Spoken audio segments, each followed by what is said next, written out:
नमस्कार दोस्तों, मेरा नाम राजेश बब्बर है और मेरे सहयोगी एस्ट्रो कुलवंत जी, हम दोनों मिलकर ये चैनल चलाते हैं। आज मैं आपको बताने जा रहा हूँ भृगुनंदी नाड़ी से नाड़ी के कुछ इंपॉर्टेंट रूल्स। इसको कहा जाता है डायरेक्ट मोशन प्लैनेटरी कंजंक्शंस, और ये कैसे यूज होता है इस वीडियो में, शॉर्ट वीडियो है 5-10 मिनट के ही, इसमें आपको मैं बताऊंगा। अगर आप हमारे चैनल पर नए हैं तो मेरी रिक्वेस्ट है आपसे, हमारे चैनल को सब्सक्राइब करें, लाइक करें, शेयर करें अपने फ्रेंड्स, अपने रिलेटिव्स के साथ।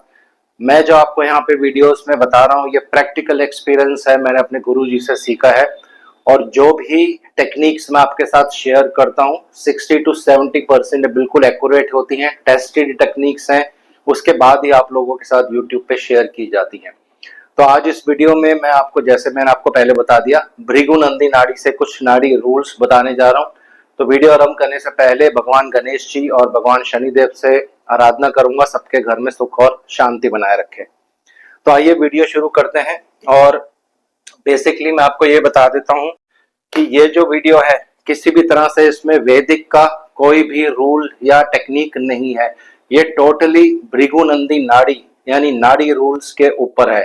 तो मेरी रिक्वेस्ट है, जब ये वीडियो अपलोड होती है तो बहुत से लोग कमेंट करते हैं कि ये कॉन्सेप्ट हमारे इसमें नहीं लग रहा है, क्योंकि वो वैदिक ज्योतिष का कॉन्सेप्ट नहीं होता है।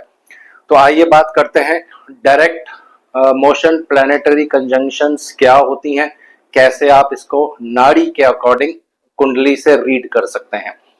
देखिए, नाड़ी में लगन नहीं लिया जाता है, सिर्फ ग्रहों के कारकत्वों के अनुसार प्रेडिक्शंस हम करते हैं, फलित हम करते हैं। तो पहली चीज, अगर आपको किसी का प्रोफेशन देखना है तो उसके लिए शनिदेव को देखना पड़ता है, पिता के बारे में देखना है तो सूर्य देव के बारे में हम देखेंगे, मदर के बारे में देखना है तो चंद्रमा के बारे में देखेंगे, किसी तरह से चीटिंग हो गई आपके साथ तो चंद्रमा और बुध दोनों को देखेंगे, एजुकेशन को देखना है तो बुध को देखेंगे, बिजनेस को देखना है तो शनि और बुध दोनों को देखेंगे, वाइफ के बारे में देखना है वीनस को देखेंगे, मनी के बारे में देखना है तो भी वीनस को देखेंगे, व्हीकल्स तो वीनस को देखेंगे, यंगर ब्रदर को अगर देखना है तो मार्स को देखेंगे, लड़की की कुंडली में हस्बैंड को देखना है तो मंगल को देखेंगे। यहाँ जुपिटर नहीं लिया जाता है, बहुत से लोगों को थोड़ी कंफ्यूजन है। नाड़ी में जो हस्बैंड के कारक हैं स्त्रियों की कुंडली में वो मंगल ही होते हैं, लेकिन सेकंड हस्बैंड जो होता है वो फिर जुपिटर से देखा जाता है। कुछ केसेस में मून भी हस्बैंड का कारक रोल प्ले करते हैं, ये आने वाली वीडियोस में आपको बताऊंगा। तो डिपेंड करता है कि आपको किस बारे में कुंडली में फोकस करना है। तो नाड़ी का ये पहला रूल है, जिस भी चीज के बारे में आपको फोकस करना है वो बन जाता है आपका कारक प्लैनेट, यानी इंग्लिश में आप इसको कह सकते हैं सिग्निफिकेटर। तो अब इसको कैसे यूज करना है ये मैं आपको बताने जा रहा हूं। तो पहली चीज, एक उदाहरण मैं लेता हूं, किसी के जन्म कुंडली है और शनि अगर आपके यहाँ पे है, हिंदी इंग्लिश दोनों में मैं लिख रहा हूं ताकि कोई कंफ्यूजन नहीं हो। तो डायरेक्ट मोशन प्लैनेटरी कंजंक्शंस क्या होती हैं पहले ये समझ लेते हैं, फिर इसको यूज कैसे करना है ये भी मैं आपको समझ लेता हूं। अब हमें किसी के प्रोफेशन के बारे में बात करने हैं, तो यहाँ पे शनि बन जाएंगे सिग्निफिकेटर, यानी सेंटर जो होगा वो शनि के ऊपर फोकस होगा, कारक जो है प्रोफेशन के ये शनि बन जाएंगे। तो पहली चीज हम ये देखेंगे कि इसके साथ कौन सा ग्रह है, ये अभी आपको मैं बताऊंगा। दूसरा, 1 2 3 4 5, 3 4 5 6, तो शनि से फिफ्थ हाउस, यानी जहां भी कुंडली में शनि है, मैंने यहाँ पे लगन में ही लिया है समझाने के लिए। आपकी कुंडली में शनि कहीं भी हो सकते हैं, किसी भी राशि में हो सकते हैं, लेकिन जब आप इसको स्टडी करेंगे तो समझ आ जाएगा। तो शनि से पंचम भाव, जहां पे शनि है वो पहला भाव हो गया, पहला, दूसरा, तीसरा, चौथा, पांचवा। तो ये होती है 6 नंबर राशि, ये साउथ डायरेक्शन होती है।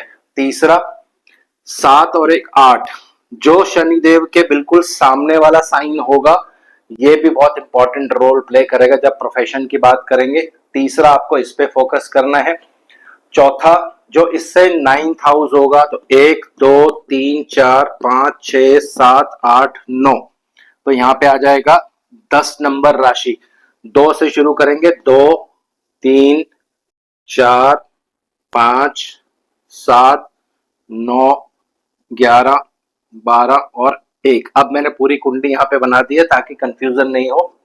तो प्राइम फोकस जिसको डायरेक्ट मोशन प्लैनेटरी कंजंक्शंस कहते हैं, वो ये होता है ये राशि, ये राशि, ये राशि, ये राशि, राशि के साथ साथ हाउस को भी आपको लेना है, ये भाव, ये वाला भाव, ये वाला भाव और ये वाला भाव।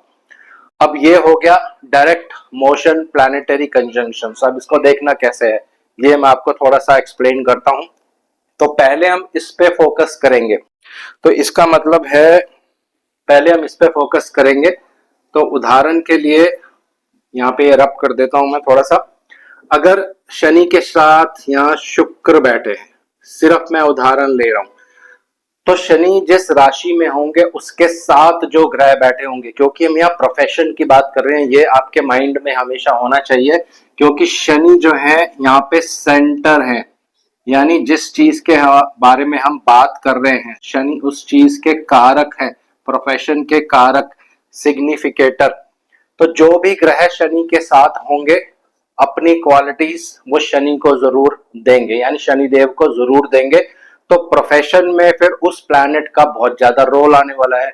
अब यहाँ पे सेकंड स्टेप में आप क्या करोगे, पहले 2 नंबर साइन को एनालाइज कर लेंगे। 2 नंबर साइन काल पुरुष की कुंडली में फाइनेंस को इंडिकेट करता है, ये सॉफ्टवेयर्स का भी साइन होता है, व्हीकल्स का साइन होता है, ये आर्ट्स, म्यूजिक, सिंगिंग, लग्जरी चीजें इनका भी साइन होता है, खाने पीने का भी साइन होता है, और ये साइन होता है वीनस का। तो वीनस किस चीज के कारक है वो भी इसमें हम ऐड करेंगे। तो वीनस क्या है, व्हीकल्स है, वीनस पैसा है, फाइनेंस है, वीनस सॉफ्टवेयर्स होता है, इस पे भी पर्सन काम कर सकता है, कोई लग्जरी आइटम्स इसकी डीलिंग कर सकता है, वीनस फीमेल प्लैनेट है, फीमेल से रिलेटेड कुछ काम कर सकता है, वीनस आपकी वाइफ है तो वाइफ के साथ मिलके पार्टनरशिप का कुछ काम कर सकता है, वीनस शुक्र जो है एक फीमेल प्लैनेट है तो आपकी लाइफ में प्रोफेशन में किसी फीमेल का बहुत बड़ा योगदान हो सकता है, आपकी वाइफ यानी शादी के बाद आपका प्रोफेशन बहुत राइज कर सकता है। तो ये एक तरीका हो गया, जैसे मैंने आपको पहले बताया, डायरेक्ट मोशन प्लैनेटरी कंजंक्शंस। तो ये पहला रूल हो गया, जो भी प्लैनेट जिस राशि में शनि होंगे उनके साथ जो ग्रह होगा उसका बहुत ज्यादा प्रभाव शनि देव को प्रोफेशन के एरिया में पड़ने वाला है। आप एक बार को मैं इरेज कर रहा हूँ शुक्र देव को, क्योंकि जो प्लैनेट मैं यहाँ पे लिखने जा रहा हूँ शुक्र और उनमें बहुत ज्यादा दूरी नहीं होती है। तो आप यहाँ पे मान लिया हमने यहाँ पे कोई प्लैनेट नहीं है, शनि 2 नंबर में अकेले हैं, तो सेकंड हम क्या देखेंगे उनके 5th हाउस में कौन सा ग्रह है। तो उदाहरण मैं ले रहा हूं, यहाँ पे बुध देव है। अब बुध देव की जो भी क्वालिटीज होंगी वो शनि देव को प्रोफेशनल एरिया में मिलने वाली हैं, क्योंकि शनि देव हमारे सेंटर पॉइंट है, कारक, जैसे मैंने आपको बता दिया, सिग्निफिकेटर इसमें यहाँ पे हम ले रहे हैं। बुध देव 6 नंबर साइन में है। 6 नंबर काल पुरुष की कुंडली में क्या होता है, 6 नंबर साइन काल पुरुष की कुंडली में टैक्सेस को इंडिकेट करता है, हॉस्पिटल्स, इंश्योरेंस सेक्टर इसको इंडिकेट करता है, वेजिटेशन, एग्रीकल्चर इसको इंडिकेट करता है, यानी टैक्सेस से रिलेटेड आप कोई काम कर सकते हैं, अकाउंटिंग कर सकते हैं, बायोटेक्नोलॉजी में कुछ वर्क कर सकते हैं। तो जो भी बुध देव के कारकत्व जितने भी आप पढ़ सकते हैं, कहीं से भी आप इसको नोट डाउन करिए, बहुत अच्छी बुक्स मिलती हैं अभी मार्केट में, और 6 नंबर साइन इसमें आपको जोड़ लेना है। तो शनि देव के साथ प्रोफेशनल एरिया में इस प्लैनेट का सबसे ज्यादा प्राइम इंपॉर्टेंट रोल होगा। कई बार ऐसा भी होगा कि यहाँ पे भी एक ग्रह होगा, यहाँ पे भी एक ग्रह होगा, तो तीनों को कंबाइंड करके फिर आपको प्रेडिक्शंस फलित करना पड़ेगा। वो नेक्स्ट वीडियोस में आपको मैं जब और डिटेल्स वीडियोस बनाऊंगा तो उसमें आपको बताऊंगा। अब आगे चलते हैं, तीसरा जो है ये वाला हाउस, क्योंकि ये शनिदेव को सीधा इंपैक्ट करेगा, जो भी यहाँ पे ग्रह होगा ये शनिदेव को सीधा यहाँ से दृष्टि देने वाला है, तो इसका भी प्रोफेशन में बहुत ज्यादा मेजर रोल आने वाला है। तो उदाहरण ले रहा हूं मैं, मान लीजिए यहाँ पे मंगल देव है। अब 8 नंबर साइन और मंगल देव, इन दोनों की क्वालिटीज ये सारी शनिदेव के प्रोफेशनल एरिया में आपके आ जाएंगी कुंडली में। तो 8 नंबर साइन मशीनरी को इंडिकेट करता है, किसी इंडस्ट्री को इंडिकेट करता है, स्पिरिचुअल चीजों को भी इंडिकेट करता है। मंगल मशीनरी के प्लैनेट ही होते हैं, लैंड एंड प्रॉपर्टी के प्लैनेट होते हैं, कंस्ट्रक्शन के प्लैनेट होते हैं, आईटी सेक्टर में काम कर सकते हो, ऑटोमोबाइल्स इंडस्ट्री में आप काम कर सकते हो। तो इसका जो प्रभाव है यानी मंगल देव का जो प्रभाव है ये शनिदेव पर पड़ने वाला है। लेकिन जब मंगल देव शनिदेव के सामने रहते हैं तो बहुत चैलेंजिंग एक पीरियड होता है लाइफ में, चैलेंजिंग जॉब आपको मिलने वाली है, यानी बहुत हार्ड जॉब आपको मिलती है। तो ये तीसरा रूल हो गया। अब लास्ट जो इसका रूल है वो है 9th हाउस। यहाँ पे अगर कोई ग्रह होगा तो उसका जो प्रभाव होगा आपके प्रोफेशन वाले एरिया पर डायरेक्ट इम्पैक्ट आने वाला है। तो उदाहरण ले लेते हैं, यहाँ पे बृहस्पति ले लेते हैं। अब ये शनिदेव की अपनी ही राशि है, तो यहाँ बैठा हुआ ग्रह शनिदेव से कहीं ना कहीं बिल्कुल इमोशनली कनेक्ट होके बैठेगा, चाहे वो उसका शत्रु भी क्यों ना हो। उसका बहुत ज्यादा प्रभाव जो है प्रोफेशनल एरिया में आने वाला है, क्योंकि ये शनिदेव का अपना ही घर है। अब यहाँ बैठे हैं बृहस्पति। बृहस्पति किस चीज के कारक हैं? बृहस्पति टीचिंग के कारक हैं, बैंकिंग के कारक हैं, एजुकेशन के कारक हैं, स्पिरिचुअल चीजों को इंडिकेट करते हैं, ज्योतिष को इंडिकेट करते हैं, धर्म कर्म को इंडिकेट करते हैं, क्योंकि यहाँ बृहस्पति नीच के हो गए हैं। पब्लिक डीलिंग को इंडिकेट करते हैं। हार्ड वर्क भी यहाँ पे बहुत करना पड़ेगा, क्योंकि ये बृहस्पति शनि के कर्म की राशि में है, 10 नंबर राशि में है। तो आपका प्रोफेशन, इस पर बृहस्पति का बहुत ज्यादा इम्पैक्ट आने वाला है। तो आप टीचिंग लाइन में जा सकते हैं, गवर्नमेंट के एग्जाम्स दीजिए टीचिंग लाइन में, पब्लिक डीलिंग आप कर सकते हैं, किसी बहुत बड़ी पोस्ट पर एडमिनिस्ट्रेशन का काम कर सकते हैं, क्योंकि जुपिटर जो है एडमिनिस्ट्रेशन भी होता है। कोर्ट, लॉ और जस्टिस, इसको भी बृहस्पति इंडिकेट करते हैं। तो यहाँ पे भी वो पर्सन जा सकता है, depending upon other factors in the कुंडली। तो 3 चीजें मैंने आपको यहाँ पे बता दी। दोबारा से इसको मैं रिपीट कर रहा हूँ, बहुत ही एडवांस टेक्निक है ये नाड़ी की। जब इसको आप यूज करेंगे बहुत अच्छे परिणाम आपको देखने को मिलेंगे। सॉरी। पहली चीज, डायरेक्ट मोशन प्लैनेटरी कॉम्बिनेशंस कैसे देखे जाते हैं, यानी कंजंक्शंस कैसे देखी जाती हैं। शनिदेव हमारा सेंटर बनेंगे, क्योंकि हम प्रोफेशन की बात कर रहे हैं। ये हमारे सिग्निफिकेटर बन जाएंगे, कारक बन जाएंगे। जिस राशि में शनिदेव होंगे वो लेना है। उनके साथ कोई ग्रह होगा तो अपना प्रभाव उस पर डालेगा, तो उसमें जो भी उस ग्रह के कारकत्व होंगे उसके अनुसार आपका प्रोफेशन जो है वो चेंज होगा। 5th हाउस यानी शनि से पंचम भाव में जो ग्रह होगा उसकी क्वालिटीज शनिदेव पर आएंगी। इससे 7th में जो ग्रह होगा उसकी क्वालिटीज, और इससे 9th में जो ग्रह होगा इसकी क्वालिटीज शनिदेव पर सबसे ज्यादा आने वाली हैं।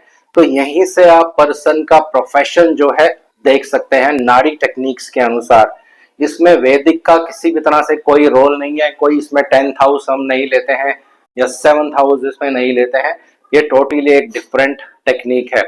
सेकंड वीडियो इसका जो मैं बनाऊंगा उसमें आपको बताऊंगा कि अगर ये शनिदेव वक्री होंगे कुंडली में तो किस तरह से फिर आपको प्रोफेशनल एरिया को कैच करना है। इसमें थोड़ी सी चेंजिंग हो जाएगी। नेक्स्ट वीडियो इसी के ऊपर आधारित रहेगी। तो अगर आप हमारे चैनल पर नए हैं तो मेरी रिक्वेस्ट है चैनल को सब्सक्राइब जरूर करें, लाइक करें, शेयर करें अपने फ्रेंड्स और अपने रिलेटिव्स के साथ। रेगुलर बेसिस पे हम लाइव जाते हैं, मैं भी लाइव आता हूं और कुलवंत जी भी लाइव आते हैं। तो लाइव भी हमसे जुड़िए, वहां पे फ्री कुंडली अध्ययन करते हैं आप। वहां पे हम फ्री कुंडली अध्ययन करते हैं, एक क्वेश्चन का आपका फ्री आंसर होता है वहां पे। तो थैंक यू वेरी मच। आशा करता हूं आपका दिन बिल्कुल कुशल मंगल रहेगा। Thank you very much. जय शनिदेव।